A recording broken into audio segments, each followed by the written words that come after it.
let me introduce the equation, the formula that we're going to use to predict y. So for a specific x, there is a formula that we're going to use to get the predicted value of y. Now remember, we're using a straight line. So the formula is for the regression line, it's for that straight line. Now, there's different ways of writing this formula. Here I've written it y prime equals mx plus b. And I always get them confused which one is for Canada and which one is for the United States. Because there is another version that says y prime equals bx plus a. And then you're probably thinking, well, which one is right? They're both right. mx plus b, bx plus a. What do the letters matter?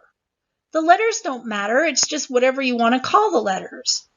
All right, so here, if we're using this equation, we're going to refer to b, well, I should start with m. M is the slope of the line. Okay, that's what we're defining as m. It's the slope of the line. B is the y-intercept. In other words, it's the value of y that occurs when the line crosses the y-axis. I'll show you this with a diagram in a minute, okay? But it's when that line, the regression line, when it crosses the y-axis, what is that value of y? We call it the y-intercept, all right? So m is the slope, b is the y-intercept. But if I use the formula y prime equals bx plus a, then b becomes the slope and a becomes the y-intercept. All right, so don't get hung up on the letters we use.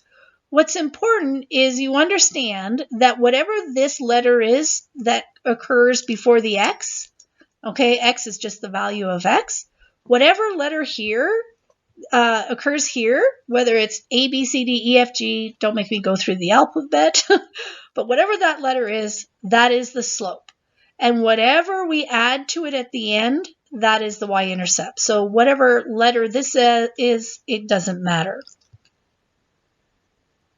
All right, now when you are doing a regression analysis using SPSS or whatever statistical program you're using, that program is going to calculate the slope for you. It's going to tell you what this number is. And it's also going to calculate the y-intercept for you. Right? These are given to you by the formula, right? These will be on the output. Now, you will have to do the calculation if you want to predict a specific value of y for a given x. Right? So there could be some math involved, but you can use a calculator. But there could be some math involved because, again, if you're trying to predict y for a specific x, the output won't give it to you. The output only tells you what to plug in here into the equation for the slope and the y-intercept. These will be given to you. Let's do a quick example and then we'll end.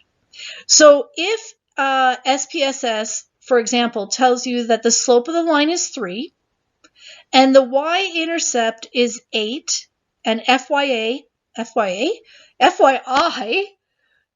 some people refer to this as y-intercept, but other people call it the constant.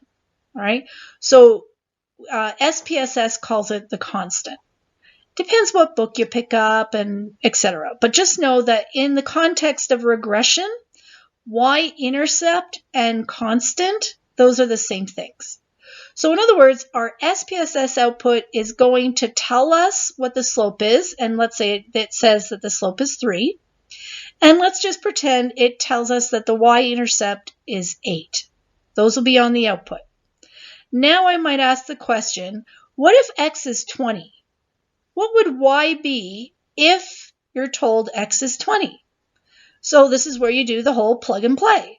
So you want to predict y prime for an x of 20. So this value is the slope.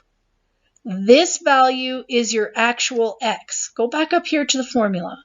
This first number is the slope, and you were just told the slope is 3. This next number is the actual value of x you're using, and you're told it's 20. And then this is the y-intercept, also called the constant, and you were just told that it is 8. Okay, so you plug all these numbers in, and with a simple math, you can get to the answer, and it's 68. Because 20 times 3 is 60, plus 8 is 68. Okay? So now we know if x is 20, excuse me, if x is 20, we're going to predict y to be 68. Now, how good is our prediction? Well, I don't know. Not without calculating sy.x. If sy.x is a small number, then we're going to say, well, on average, our predictions are good, so this is probably a good prediction. All right? It's probably close to the actual value. But if sy.x is a large number, that means on average, there's a lot of scatter.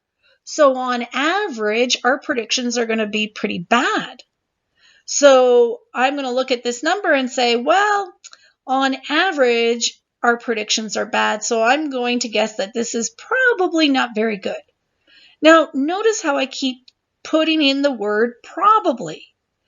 sy.x tells us, excuse me, the average amount of scatter. It doesn't mean that every single dot is going to be way far from the line, right? Some will probably be close and others far away. So 68, I can only tell somebody it's probably good or probably bad. And it all depends on how big or small sy.x is.